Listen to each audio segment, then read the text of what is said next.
दोस्तों, ये कहानी सिर्फ और सिर्फ मनोरंजन के लिए बनाई गई है। इसमें दिखाए गए सभी पात्र और घटनाएं पूर्णतः काल्पनिक हैं। इस कहानी में दिखाए जाने वाले रोमांटिक और भावनात्मक पल केवल भावनाओं को समझाने के लिए हैं। शादी एक इश्क की शुरुआत का आज हम देख रहे हैं एपिसोड नंबर 23। इससे पहले के सारे एपिसोड्स मैंने प्लेलिस्ट में मेंशन कर दिए हैं, तो जिसने अभी तक नहीं सुने हैं पहले उनको सुन ले। तो चलिए शुरू करते हैं आज का ये नया एपिसोड। बहुत देर तक काव्या को देखते रहने के बाद आदित्य घुटनों के बल काव्या के पास जाता है। काव्या का पूरा चेहरा आंसुओं से भरा हुआ था। आदित्य काव्या के चेहरे को देख अपने हाथ बढ़ाने लगता है। उसके हाथ कांपते हुए बढ़ रहे थे और धड़कन जोरों से धड़क रही थी। आदित्य काव्या के हाथ को पकड़कर नब्ज चेक करता है। वो जैसे ही उसे छूता है वैसे ही झटके से काव्या का हाथ छोड़कर पीछे हो जाता है। आदित्य गौर से काव्या के चेहरे को देखता है। अर्जुन बस आदित्य को देख रहा था। अचानक ही आदित्य अपनी जगह से उठकर वहां से जाने लगता है। अर्जुन खड़ा होकर आदित्य के पीछे जाते हुए कहता है, आदि कहाँ जा रहा है तू? पर आदित्य कोई जवाब नहीं देता और वहां से चला जाता है। अर्जुन आदित्य को बस देखता रह जाता है। आदित्य बिल्डिंग से बाहर निकलकर सीधे कार में बैठकर तेज रफ्तार से वहां से चला जाता है। वहीं सड़कों पर जाती हुई कार में बैठी त्रेया सुकून भरी मुस्कान लिए कहती है, ऑल प्लान और सक्सेसफुल। आसानी से मौत तो हर कोई दे देता है, लेकिन तुम अब रोज तड़प तड़प कर मरोगे आदित्य सिंघानिया, जिसे देखकर मुझे रोज सुकून मिलता रहेगा। आखिर तुमने त्रिया अरोरा के प्यार को छीना है। इतनी आसान मौत तो तुम्हें बिल्कुल नहीं मैं दे सकती थी। इधर रूहान की आंखें जैसे ही खुलती हैं, दर्द का मंजर फिर एक बार शुरू हो जाता है। रूहान अपनी रस्सी को खोलने की कोशिश करने लगता है। कुछ देरी की कोशिश के बाद रोहान किसी तरह से रस्सी को खोल अपनी जांघ पर घुसा खंजर निकालता है। इसके साथ ही उसकी दर्दनाक चीख गूंज उठती है। खंजर निकलते ही खून का बहना फिर एक बार शुरू हो जाता है। वो सामने पड़े कपड़े से खून के बहने को रोकने की कोशिश करते हुए अपनी जांघ पर बांध लेता है। अब उसे चलने में भी बहुत ज़्यादा तकलीफ हो रही थी। वो लड़खड़ाते हुए किसी तरह से कमरे से बाहर निकल जाता है। चलते चलते वो हॉल में पहुंच जाता है। ये घर त्रिया का था जिसमें रूहान को लाया गया था। घर के अंदर बहुत से सर्वेंट्स और बॉडीगार्ड्स थे। रूहान सबकी नज़रों से छुपते हुए चलने लगता है। वो उस महल जैसे घर को देखने लगता है। अचानक उसकी नज़र दीवार पर टंगी एक बड़ी सी तस्वीर पर चली जाती है, जिसमें 3 लड़कियां थीं। पहली और दूसरी लड़की तो त्रेया और पाखी की थी। रूहान तीसरी लड़की को देखकर हैरान सा रह जाता है। तीसरी लड़की वही लड़की थी जिसे रूहान को मेले में मिली थी। ये लड़की स्वरा थी। वो तस्वीर को देख ही रहा था कि स्वरा अंदर आते हुए फुदकते हुए बुलाने लगती है, दी दी कहाँ है आप? स्वरा को देखते ही रूहान समझ जाता है कि ये त्रेया की बहन है। स्वरा को देख एक बॉडीगार्ड थोड़ा परेशान होकर बोलता है, मैम आप यहाँ? आपको तो बड़ी मैम ने यहाँ आने से मना किया था, तो आप यहाँ क्या कर रही हैं? स्वरा उस बॉडीगार्ड को घूरती है और कहती है, ये मेरा घर है, मैं जब चाहे यहाँ आ सकती हूँ। बॉडीगार्ड अब चुप हो जाता है। स्वरा उसे बुरी तरह से घूरकर आगे बढ़ जाती है। वो रूहान की तरफ ही जाने लगती है। रूहान दीवारों के सहारे छिप जाता है। स्वरा के जाते ही रूहान बाहर आता है, तभी अचानक ही बॉडीगार्ड की नज़र रूहान पर चली जाती है। हे पकड़ो उसे! सबको वो बॉडीगार्ड इशारा करता है। रूहान खुद को संभालते हुए वहां से जाने लगता है। तभी स्वरा फिर एक बार बाहर आती है। स्वरा की नज़र सीधे रूहान पर चली जाती है। उसे देखते ही स्वरा अपनी जगह पर ही रुक जाती है। रूहान उसके पास पहुंचकर उसके गले पर खंजर रख देता है। ये वही खंजर था जिसे रूहान ने अपनी जांघ से निकाला था। उसमें से अब भी खून टपक रहा था। मेरे पास मत आना वरना मैं इसकी जान ले लूँगा। ये बोलते हुए रूहान खंजर को स्वरा की गर्दन पर कस देता है। सारे बॉडीगार्ड्स पीछे होते हैं, वहीं स्वरा तो शॉक्ड थी। रूहान स्वरा को पकड़कर धीरे धीरे चलने लगता है। वहीं त्रेया आंखें बंद करके कार में बैठी हुई थी, तभी उसका फ़ोन रिंग होता है। वो आंखें बंद किए ही कॉल रिसीव करके कान के पास ले जाती है। वो जैसे ही दूसरी तरफ की बात सुनती है, हैरानी से आंखें खोलकर उसके मुंह से अचानक निकलता है, व्हाट? फिर थोड़ा घबराते हुए कहती है, कुछ भी हो पर स्वरा को कुछ नहीं होना चाहिए, उसे वहाँ से जाने दो। इधर बॉडीगार्ड्स को जैसे ही ऑर्डर मिलता है वो रूहान को कहते हैं, मैम को छोड़ दो, हम तुम्हें कुछ नहीं करेंगे। रूहान स्वरा पर पकड़ कसते हुए कहता है, चुपचाप मेरे रास्ते से हटो वरना। बोलते हुए वो खंजर को स्वरा की गर्दन में घुसाने को होता है कि सभी बॉडीगार्ड वहां से हट जाते हैं। रूहान स्वरा को साथ में लेकर बाहर आकर एक गाड़ी के अंदर स्वरा को धक्का देता है और खुद ड्राइविंग सीट पर बैठ वहां से निकल जाता है। उसके पीछे पीछे बॉडीगार्ड्स की गाड़ी भी पीछा करते हुए जाने लगती है। ये देखकर रोहान स्पीड को बढ़ा देता है। वहीं स्वरा, जो अब तक शॉक्ड थी, वो अचानक ही खुश होकर कहती है, ओह माय गॉड, तुमने मुझे किडनैप कर लिया। I am so excited. फिर रोहान को देखते हुए कहती है, वैसे मिस्टर हैंडसम, तुम मुझे कहाँ लेकर जाओगे? रोहान एक नज़र स्वरा को घूरता है, फिर स्पीड को और ज़्यादा बढ़ा देता है। स्वरा फिर एक बार कहती है, प्लीज़ ऐसी जगह लेकर चलना जहाँ मेरी दीदी के बॉडीगार्ड्स ना पहुँच पाएँ। स्वरा बोलती ही जा रही थी और रोहान उसे इग्नोर करके गाड़ी चला रहा था। कुछ दूरी तय करते ही वो ऐसी सड़क पर पहुँच जाता है जहाँ एक तरफ जंगल होता है। रोहान आईने से पीछे देखता है जहाँ से बॉडीगार्ड्स की गाड़ी बहुत दूर से दिख रही थी। रोहान स्पीड को थोड़ा कम करके स्वरा के साथ गाड़ी से कूद जाता है। उसके कूदते ही दोनों लुढ़कते हुए घने जंगल की ओर गिर जाते हैं। बॉडीगार्ड बहुत दूर में थे, जिसकी वजह से उन्हें उनका कूदने का बिल्कुल पता नहीं चलता। वो सब लोग बिना ड्राइवर के गाड़ी का ही पीछा करते रहते हैं। गाड़ी चलते चलते सीधे एक पेड़ से टकरा जाती है। ये देखकर सभी बॉडीगार्ड्स बाहर आकर देखते हैं और जल्दी से गाड़ी की तरफ आते हैं। गाड़ी को खाली देखकर उनकी हालत ही खराब हो जाती है। मेन बॉडीगार्ड सबको हर तरफ चेक करने को कहता है। वहीं उधर रोहान और स्वरा लुढ़कते लुढ़कते एक जगह पर ठहर जाते हैं। स्वरा नीचे और रोहान उसके ऊपर आ जाता है। रोहान स्वरा को देखता है जिसकी आंखें बंद थी। वो उसके गाल को थपथपाने लगता है, पर स्वरा वैसी के वैसी ही रहती है। रोहान थोड़ा परेशान होकर इधर उधर देखता है। वहीं स्वरा एक आंख से रोहान को देखने की कोशिश करती है। अचानक रोहान उसे देखता है तो वो अपनी आंखें बंद कर लेती है। ये पता चलते ही रोहान उसके ऊपर से हटकर लड़खड़ाते हुए जाने लगता है। स्वरा जल्दी से आंखें खोलकर देखती है। रोहान को जाता देख वो चिल्लाती है, मिस्टर हैंडसम, मुझे छोड़कर कहाँ जा रहे हो? वो रोहान के पीछे जल्दी से चली जाती है। उसके पास पहुँचते ही स्वरा खुश होकर कहती है, तुमने क्या चकमा दिया उन्हें? अब तो वो हमें कभी नहीं ढूंढ पाएंगे। वाह, मज़ा ही आ गया। मैं कब से उस कैद से निकलना चाहती थी, पर हर बार सब मुझे ढूंढ ही लेते हैं। फाइनली मैं उस कैद से आज़ाद हो गई हूँ। स्वरा अपने दोनों हाथों को फैलाकर मुस्कुराते हुए कहती है। रोहान का दर्द अब बढ़ता ही जा रहा था। वो स्वरा की बात को पूरी तरह से इग्नोर करके एक पत्थर के ऊपर बैठ जाता है। स्वरा भी जल्दी से उसके पार बैठ जाती है। रोहान अपनी चोट में बंधी पट्टी को निकालने लगता है। पट्टी निकालते वक्त उसके चेहरे पर दर्द साफ दिख रहा था। स्वरा, जो चारों तरफ मुस्कुराते हुए देख रही थी, उसकी नज़र अचानक से रोहान की चोट पर चली जाती है। वो जल्दी से रोहान की तरफ आकर कहती है, ये चोट तुम्हें कैसे लगी? रोहान उसकी बातों का जवाब न देकर अपना काम करता है। वहीं स्वरा जल्दी से आसपास देखने लगती है। तभी उसे एक पौधा दिखता है। वो जल्दी से वहाँ की पत्तियों को तोड़कर रोहान के पास जाकर बैठकर घिसने लगती है। फिर कहती है, अपनी पैंट उतारो। रोहान उसे घूर कर देखता है। स्वरा को जब एहसास होता है कि उसने क्या बोल दिया, तो बात को सीधा करते हुए कहती है, मेरा मतलब है। इतना बोलते ही वो रुक कर रोहान की जांघ पर हाथ देने को होती है कि रोहान उसे धकेल कर चिढ़ते हुए कहता है, यू इडियट गर्ल, ये क्या कर रही हो तुम? स्वरा अपने हाथ में लाई पत्तियों को दिखाकर कहती है, इसे लगाने से तुम्हारा दर्द कम हो जाएगा। रोहान एक नज़र स्वरा के हाथ को देखता है, फिर अपनी आंखें बंद कर लेता है। उसकी आंखें बंद करते ही स्वरा आगे बढ़कर उसकी जांघ को देखकर एक पल के लिए रुकती है। फिर एक नज़र रोहान को देखकर फूंकते हुए पत्तियों का रस उस पर लगाती है। कुछ ही पलों में रोहान का दर्द कम होने लगता है। रोहान आंखें बंद करके ही आराम से बैठ जाता है। स्वरा उसके दर्द से भरे चेहरे को देखकर पूछती है, ज़्यादा दर्द हो रहा है तुम्हें? रोहान आंखें खोलकर देखता है। स्वरा का एकदम मासूम चेहरा दिख रहा था। रोहान उसे इग्नोर करके फिर एक बार अपनी आंखें बंद कर लेता है। स्वरा भी नीचे बैठकर आंखें बंद कर लेती है। वहीं दूसरी तरफ सिंघानिया परिवार काव्या के शरीर को आग की लपटों में देख रहे थे। अमरजीत, मायावती, रोहान, रोहानी और तंसज के सिवाय वहाँ सब लोग उपस्थित थे, पर आदित्य नहीं था। सबकी आंखें नम थी और अनुराग का तो रो रो कर बुरा हाल था। अनुराग अर्जुन के गले लगे हुए था। विशाखा की आंखों से भी लगातार आंसू बहे जा रहे थे। उन्होंने इन बीते दिनों में काव्या को अपनी बेटी बना लिया था, जिस वजह से आंसू इस कदर बह रहे थे कि रुकने का नाम तक नहीं ले रहे थे। अरुणी देवी अपने आंसुओं को पोंछकर अर्जुन के पास जाकर कहती हैं, अर्जुन, आदि कहाँ है?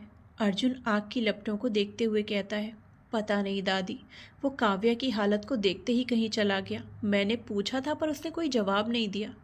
अर्जुन की बात सुनते ही अरुणी देवी के चेहरे पर परेशानी की लकीरें आ जाती हैं। कुछ ही देर में काव्या का पूरा शरीर जलकर राख में तब्दील हो जाता है।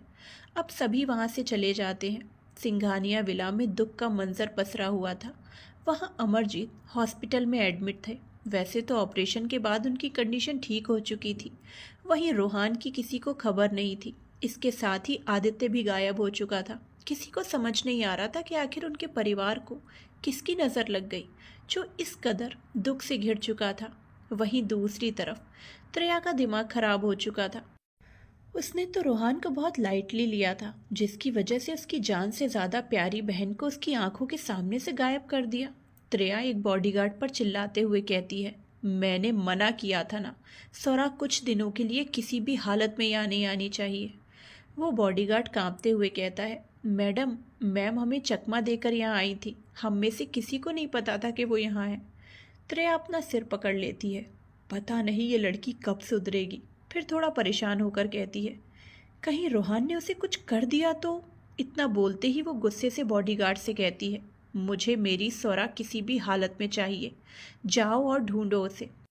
इधर सिंघानिया विला में सभी लोग बैठे ही होते हैं कि कुछ ही देर में आदित्य अंदर आता है। आदित्य को देखते ही सब लोग अपनी जगह से खड़े हो जाते हैं।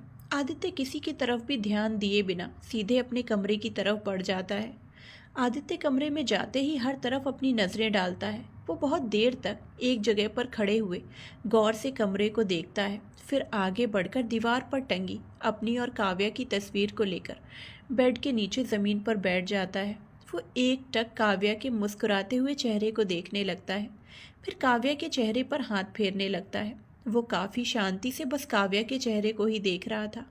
तभी उसे अपने कंधे पर किसी का हाथ महसूस हुआ। वो सिर उठाकर देखता है तो विशाखा दर्द भरा चेहरा लिए खड़ी थी। विशाखा को देखते ही आदित्य जल्दी से खड़ा होकर सीधे उनके गले लग जाता है। आदित्य के ऐसा करते ही विशाखा चीख चीख कर रोना चाहती थी, लेकिन इस वक्त उन्हें आदित्य को संभालना था। इसीलिए वो आदित्य की पीठ को सहलाते हुए हौसला देते हुए कहती हैं, सब कुछ ठीक हो जाएगा बच्चा। आदित्य बस शांत सा विशाखा के गले लगा रहता है। वैसे तो विशाखा को पता था कि ये दर्द बहुत ज़्यादा गहरा है, जो ज़िंदगी भर आदित्य को सहना पड़ेगा। माँ की ममता पहली बार महसूस करके आदित्य को सुकून सा महसूस होने लगता है। काफ़ी देर तक आदित्य विशाखा के गले लगे रहता है, फिर धीरे से विशाखा से अलग होता है। विशाखा वहाँ से जाने को होती है कि आदित्य उनके हाथ को पकड़ लेता है। विशाखा पीछे मुड़कर देखती है तो आदित्य विशाखा को देखते हुए कहता है, माँ आज मैं आपकी गोद में सिर रखकर सोना चाहता हूँ। ये सुनते ही विशाखा की आंखें नम हो जाती हैं। कितने पलों से वो बस आदित्य के मुंह से एक बार माँ सुनना चाहती थी, जो आज सफल हो चुका था। विशाखा नम आंखों से जल्दी से हाँ में सिर हिलाते हुए बेड पर अपने पैरों को फोल्ड करके बैठ जाती हैं। उनके बैठते ही आदित्य बेड पर लेटकर अपने सिर को विशाखा की गोद में रखता है और काव्या की तस्वीर को पकड़कर देखने लगता है। विशाखा आदित्य के बालों पर हाथ फेरने लगती हैं। काव्या की तस्वीर को देखकर उनकी आंखों से आंसू बहने को होते हैं कि वो झट से उन्हें रोक लेती हैं। आदित्य काव्या की तस्वीर को छूते हुए मन ही मन कहता है, मैं तुम्हें कुछ नहीं होने दूंगा वाइफी, बस ये रात खत्म हो जाए फिर तुम मेरे पास होगी। वहीं दूसरी तरफ त्रेया के कमरे में जाती है, जहां धीमी रोशनी में एक लड़की चैन से बंधी हुई थी। त्रेया उसके पास जाकर उसके बालों को मुट्ठी में लिए खींचकर कहती है, मिसेस काव्या आदित्य सिंघानिया, तुम्हारे पति को तो मैंने दर्द के समंदर में धकेल दिया, अब तुम्हारी बारी। चेन से बंधी हुई लड़की और कोई नहीं, हमारी काव्या थी। काव्या त्रेया को देखकर हंसने लगती है। ये देखकर त्रेया कंफ्यूज्ड होकर उसे देखने लगती है। काव्या अपनी हंसी को रोकते हुए कहती है, तुम्हें क्या लगता है तुम मेरी जैसी शक्ल किसी भी लड़की को देकर उनके सामने मार दोगी और उन्हें दर्द पहुंचाओगी? फिर थोड़े सीरियस होकर कहती है, अगर तुम ऐसा कुछ सोच रही हो तो तुम बहुत गलत सोच रही हो। उन्होंने मुझे मेरे जिस्म से लेकर रूह तक पहचाना है। उन्हें उस लड़की को छूते ही पता चल जाएगा कि वो मैं नहीं हूँ। इतना कमज़ोर प्यार नहीं है हमारा जो तुम्हारे इस घटिया चाल को कामयाब होने देंगे। काव्या की बात को त्रेया बहुत गौर से सुनने लगती है। अचानक ही त्रेया की हंसी छूट जाती है। वो ज़ोर ज़ोर से हंसने लगती है। त्रेया खुद की हंसी को कंट्रोल करते हुए कहती है, मुझे पता नहीं था कि तुम इतनी ज़्यादा मजाकिया हो। फिर गुस्से से कहती है, ये कोई मजाक नहीं चल रहा, तुम अब पूरी दुनिया के सामने मर चुकी हो। यही सच्चाई है जो सब मान चुके हैं, चाहे तुम्हारा पति ही क्यों ना हो। काव्या बस त्रिया को देखकर छोटी सी स्माइल करती है, फिर कहती है, तुमने उन्हें अपने प्यार जैसा समझ रखा है, जो चेहरे और जिस्म के बदौलत प्यार करता है। भले ही उस लड़की का और मेरा चेहरा एक जैसा था, लेकिन एहसास और जज्बात कभी एक नहीं हो सकते। त्रिया अपने कानों को हाथ से कवर करके कहती है, ओ प्लीज़ अपना ये भाषण बंद करो। तुम खुद भी जानती हो कि तुमको भी मैं तड़पा तड़पा कर मारने वाली हूँ, तो मुझे ऐसी धमकी देकर बचने की कोशिश कर रही हो। त्रिया काव्या से थोड़ी दूर होती है, फिर कहती है, चलो फिर तड़पाने का काम शुरू करते हैं।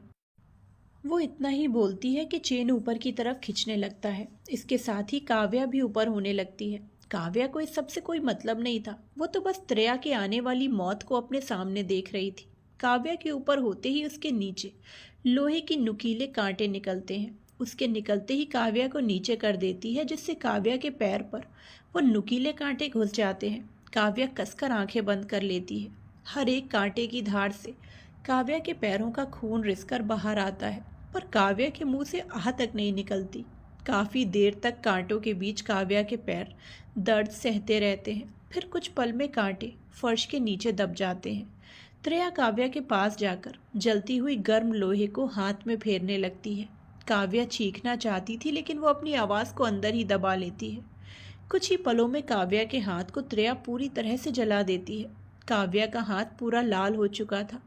ये देखकर त्रिया लोहे को दूर फेंककर काव्या के जबड़े को पकड़कर कहती है, हर रोज़ मैं तुम्हें इसी तरह से दर्द देती रहूंगी। फिर एक ऐसा दिन आएगा जब तुम्हारी दर्द सहने की क्षमता खत्म हो जाएगी और तुम ऐसे ही तड़पते हुए मर जाओगी। काव्या बेहोशी की हालत में एक नज़र त्रिया को देखकर मुस्कुराती है और कहती है, मुझे तो अभी से तुम्हारे लिए बुरा लग रहा है। तुम्हें मुझे जितना दर्द देना है दो, मुझे कोई फ़र्क नहीं पड़ता। त्रिया काव्या के जबड़े को छोड़कर कहती है, इडियट गर्ल। इतना बोलते ही त्रिया वहाँ से निकल जाती है। काव्या सामने देखते हुए कहती है, बेवकूफ़ तो तुम हो जो अभी से जीत का जश्न मना रही हो। फिर सामने से नज़रें हटाकर आंखें बंद कर लेती है। आंखें बंद करते ही उसे आदित्य का चेहरा दिखता है। आदित्य का चेहरा दिखते ही काव्या अपने दर्दों को भूलकर मुस्कुराने लगती है, फिर धीरे से कहती है, मिस्टर हस्बैंड, मुझे आप पर पूरा भरोसा है। आप हमारे अटूट प्यार के बीच किसी छलावे में नहीं फंसेंगे। वहीं दूसरी तरफ जंगल में रात की वजह से ठंड बहुत ज़्यादा थी। रूहान लकड़ी को इकट्ठा किए जलाकर उसके सामने बैठ जाता है। स्वरा अपने हाथों को रब करते हुए शिकायत करते हुए कहती है, मिस्टर हैंडसम, तुमने पहले ही मुझे बता देना चाहिए था ना कि तुम मुझे किडनैप करके जंगल में रखने वाले हो, तो मैं अच्छे से रेडी होती। रूहान स्वरा की बात सुनकर बहुत ज़्यादा इरिटेट हो चुका था। रूहान अचानक से चिल्लाता है, चुप, बिल्कुल चुप। अगर अभी तुमने एक भी बकवास की तो मैं तुम्हें जान से मार दूंगा।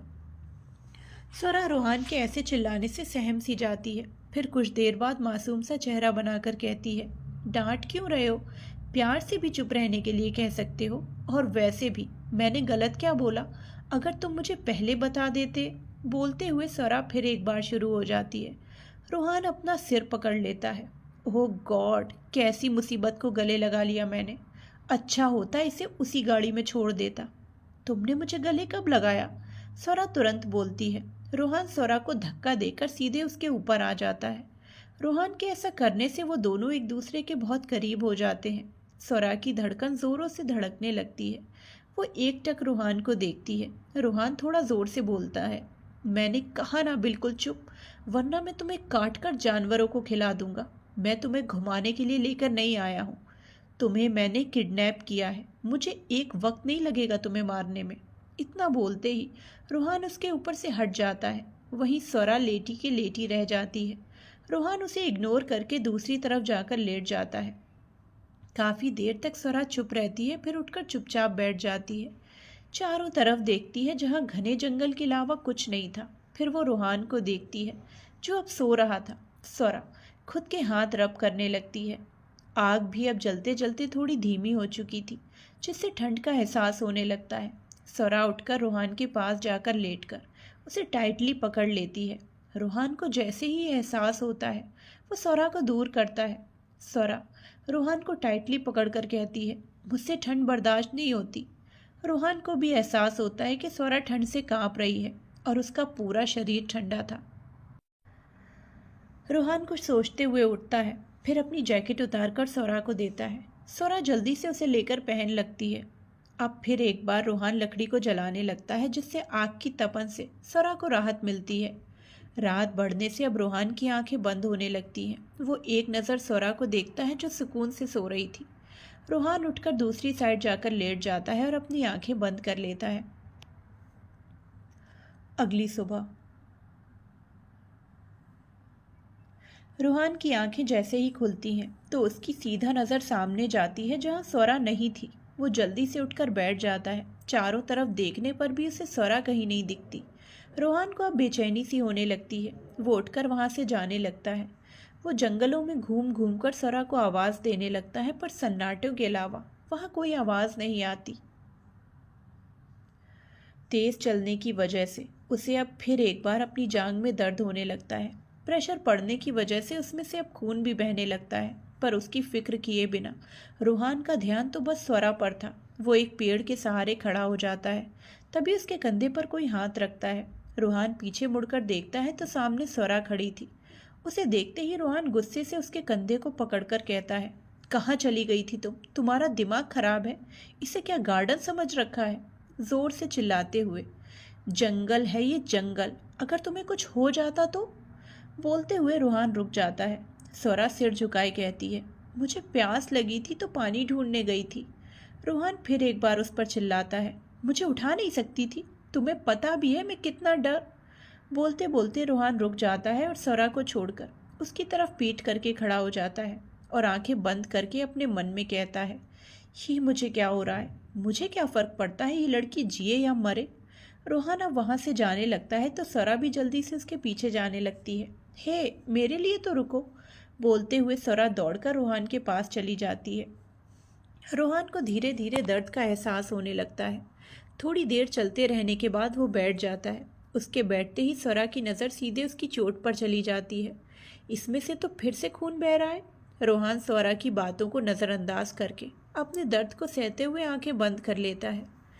वहीं दूसरी तरफ ध्रुव सीधे आदित्य के कमरे में जाकर अंदर से दरवाज़ा बंद करता है। आदित्य फ़ोन पर किसी से बात कर रहा था। जैसे ही वो ध्रुव को देखता है कॉल कट कर देता है। ध्रुव आदित्य से कहता है, आदित्य, जैसा तुमने कहा था सब कुछ रेडी है। त्रेया को बिल्कुल भनक नहीं होगी। Well done. और एक बात, कोई भी उसे नहीं मारेगा। मैं उसे आसानी से मरते हुए नहीं देखना चाहता। सबको इन्फॉर्म कर दो। ये कहते हुए आदित्य तस्वीर को दीवार पर टांग देता है। ध्रुव तस्वीर को देख फिर आदित्य को देखते हुए कहता है, लेकिन वो लड़की थी कौन जो बिल्कुल काव्या की तरह दिखती थी, और उसने काव्या की तरह एक्टिंग क्यों की? आदित्य काव्या के चेहरे को छूते हुए कहता है, इतना तो तुमने सुना ही होगा कि दुनिया में एक जैसे दिखने वाले 7 लोग होते हैं। उसने वाइफी जैसा एक्टिंग क्यों की, ये मैं बहुत जल्द पता लगा लूँगा।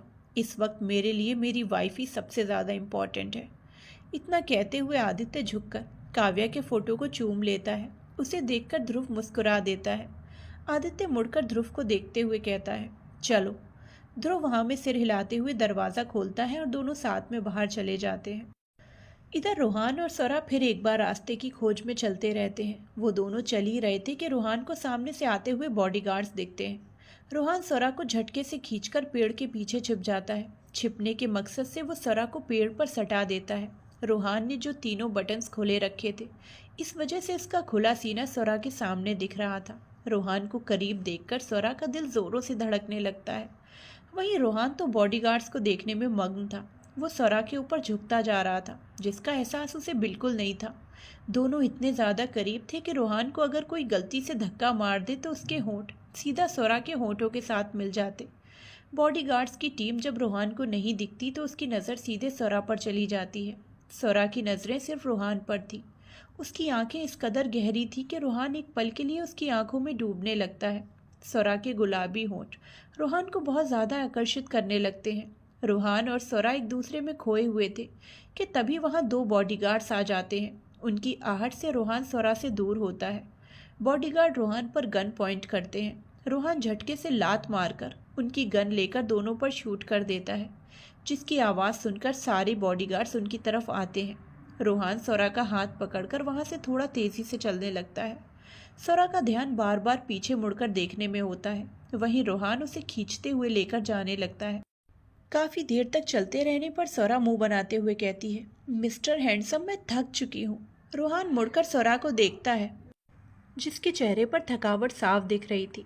रोहान सौरा का हाथ छोड़कर खुद अकेले जाने लगता है। सौरा दौड़कर उसके पीछे जाती है। तुम मुझे छोड़कर जा रहे हो? सौरा के इस तरह बोलने से रोहान बिना पीछे मुड़े बोला, मेरे पास तुम्हारी तरह थकने का वक्त नहीं है। सौरा मासूम सा चेहरा बनाकर कहती है, पर मेरे पैर दर्द कर रहे हैं। रोहान उसकी बातों को नज़रअंदाज करके बस चलने लगता है। रोहान के ना रुकने से सौरा एक जगह पर आकर बैठ जाती है और चिल्लाते हुए कहती है, तुम्हें जाना है तो जाओ, मैं नहीं जाने वाली। आह मेरे पैर! बोलते हुए सौरा अपने पैरों को सहलाती है। रोहान उसकी बातों पर ध्यान दिए बिना चला जाता है। कुछ देर तो सौरा वहीं बैठी रहती है, फिर अचानक से चारों तरफ देखने लगती है जहां उसके सिवाय कोई नहीं था। एकदम सन्नाटे से भरा जंगल देखकर सौरा अब उठकर खड़ी हो जाती है। अब तो उसे समझ ही नहीं आता कि रोहान किस डायरेक्शन में गया है। सौरा हर तरफ देखती है तो सभी तरफ एक ही समान जगह दिख रही थी। अब उसे थोड़ा डर भी लगने लगता है। वो जल्दी जल्दी कदम बढ़ाते हुए दूसरे डायरेक्शन में चली जाती है। उसे बिल्कुल अंदाज़ा नहीं था कि वो कहाँ जा रही है। वहीं दूसरी तरफ त्रेया फ़ोन पर चिल्लाते हुए कहती है, तुम सब एक लड़के को ढूंढ नहीं पा रहे हो? लानत है तुम लोगों पर। कुछ भी करो, मुझे मेरी सौरा 1 घंटे में मेरे सामने चाहिए। कहते कहते वो सीढ़ियों से उतरने लगती है। वो फ़ोन कट करके जैसे ही नीचे देखती है तो चौंक जाती है। ध्रुव सोफे पर किसी राजा की तरह बैठा हुआ था। उसके चेहरे पर एक डेविल स्माइल थी। त्रेया जल्दी से मेन बॉडीगार्ड को कॉल करती है, पर उसका फ़ोन बंद आता है। हॉल में त्रेया के बॉडीगार्ड की लाशें हर तरफ बिछी हुई थी, जिसका अंदाज़ा तक त्रेया को नहीं लग पाया। ध्रुव बॉडीगार्ड को इशारा करता है तो वो त्रेया को पकड़कर नीचे लाते हैं। ध्रुव अपनी जगह से उठकर त्रेया के पास पहुंचकर उसके चारों ओर घूमते हुए कहता है, मिस त्रेया अरोरा, मैंने कुछ वक्त के लिए माफिया गैंग क्या छोड़ दिया, तुमने तो मौके पर फ़ायदा उठा लिया। त्रेया ध्रुव को अपनी सहमी हुई आंखों से देखने लगती है। ध्रुव उसके सामने खड़े होकर चक्कू को उसके चेहरे पर फेरने लगता है। ये देखकर तो त्रेया की हालत ही खराब हो जाती है।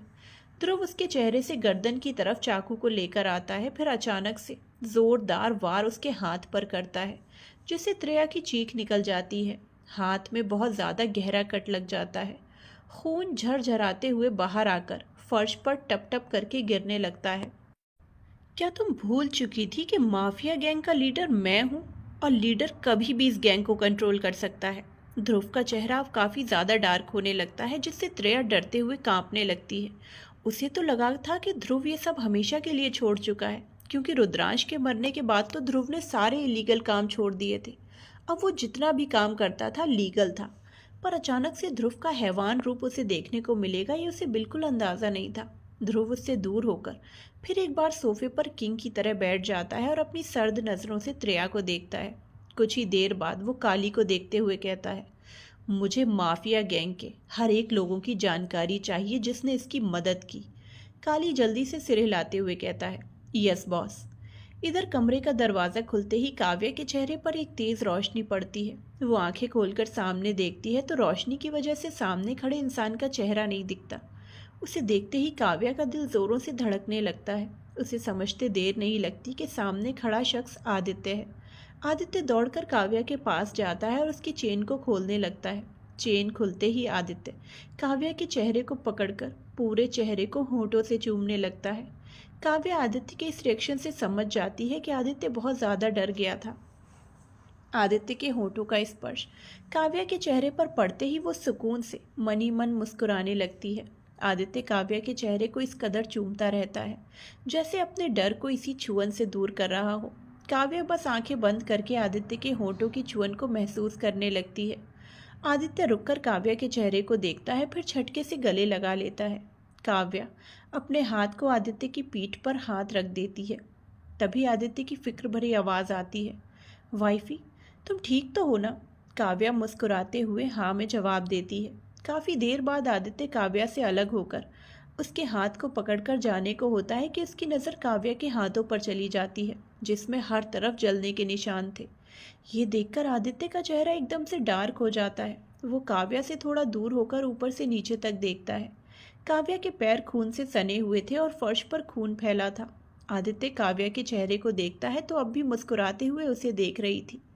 काव्या की मुस्कुराहट को देख आदित्य जल्दी से काव्या को गोद में उठा लेता है और बहुत गौर से उसके चेहरे को देखने लगता है। आप डर गए थे? काव्या के पूछने पर आदित्य उसकी आंखों में देखते हुए कहता है, बहुत ज़्यादा। अपनी आंखों के सामने तुम्हें मरते हुए देखकर मेरी जान ही निकल गई थी। अगर तुम्हें कुछ हो जाता ना तो मैं खुद को भी मिटा देता। तुम्हारे बिना मेरा कोई वजूद नहीं है वाइफी। काव्या आदित्य की आंखों में पूरी तरह से डूब जाती है। आदित्य आंखों में काव्या के लिए बेशुमार मोहब्बत दिख रही थी। काव्या आगे बढ़कर सीधे आदित्य के होठों को अपनी गिरफ्त में ले लेती है। उसके ऐसा करते ही आदित्य की पकड़ कस जाती है। काव्या आदित्य के होठों को बहुत शिद्दत से चूमने लगती है। फिर अचानक काव्या को एहसास होता है कि आदित्य अब काव्या के होठों को बड़ी पैशन के साथ चूम रहा था, जिसके एहसास से काव्या भी उसका भरपूर साथ देने लगती है। आदित्य अपने अंदर के डर को इसी किस के द्वारा दूर कर रहा था। तभी अचानक ही ध्रुव आकर कहता है, आदित्य काम। इतना बोलते ही वो जैसे ही सामने देखता है तो उसकी आंखें हैरानी से बड़ी हो जाती हैं। वहीं ध्रुव की आवाज़ सुनकर काव्या आदित्य के होठों को छोड़कर पीछे होने लगती है, लेकिन आदित्य काव्या के होठों को बिल्कुल नहीं छोड़ता और आंखें बंद किए बहुत प्यार से उसे किस करने लगता है। काव्या आदित्य के सीने पर हाथ रखकर उसे दूर करने लगती है। काव्या उससे खुद को छुड़ा लेती है। उसके ऐसा करते ही आदित्य ध्रुव को घूर कर देखता है। ध्रुव हड़बड़ाते हुए कहता है, सॉरी सॉरी, तुम दोनों कंटिन्यू करो, मैं बाहर वेट कर रहा हूँ। इतना बोलते ही वो जल्दी से निकल जाता है। वहीं काव्या की तो शर्म के मारे गाल लाल हो जाते हैं। आदित्य अब काव्या को लेकर बाहर की तरफ कदम बढ़ाता है। बाहर आते ही काव्या ध्रुव को देखकर आदित्य के सीने में छुप जाती है। ये देखकर ध्रुव कहता है, अब छुपने से क्या फ़ायदा, मैंने अच्छे से सब कुछ देख लिया है। ये सुनते ही काव्या ध्रुव को देखती है तो ध्रुव काव्या को देखकर आई विंक करके मुस्कुराने लगता है। काव्या आदित्य को देखती है जो बिल्कुल नॉर्मल था। काव्या आदित्य की शर्ट को खींचते हुए कहती है, देखिए वो मुझे चिढ़ा रहा है। ये सुनते ही ध्रुव हड़बड़ाहट में कहता है, काव्या ये गलत है, तुम हमेशा मुझे फंसा देती हो। इतना बोलते ही वो आदित्य को देखता है जो वार्निंग लुक लिए उसे ही देख रहा था। ध्रुव हड़बड़ाते हुए कहता है, अब क्या तुम भी मुझे कोई पनिशमेंट दोगे? आदित्य उसकी बातों को नज़रअंदाज करते हुए सख्त आवाज़ में कहता है, जो मैंने कहा वो हुआ? ध्रुव जल्दी से बोलता है, हाँ हो गया, पर रोहान का अब भी पता नहीं चला है। गार्ड्स ने कहा है कि रोहान त्रिया की बहन को लेकर यहाँ से बचकर भागा था और वो जंगल में फंस गया है। आदित्य कुछ सोचते हुए आगे बढ़ जाता है। सभी अब कार में बैठ जाते हैं। काव्या झट से पूछती है, रोहान को क्या हुआ है? आदित्य काव्या को देखता है, फिर उसके गालों पर हाथ रखकर कहता है, ज़्यादा मत सोचो, उसे कुछ नहीं होगा। काव्या बस आदित्य को देखती रहती है।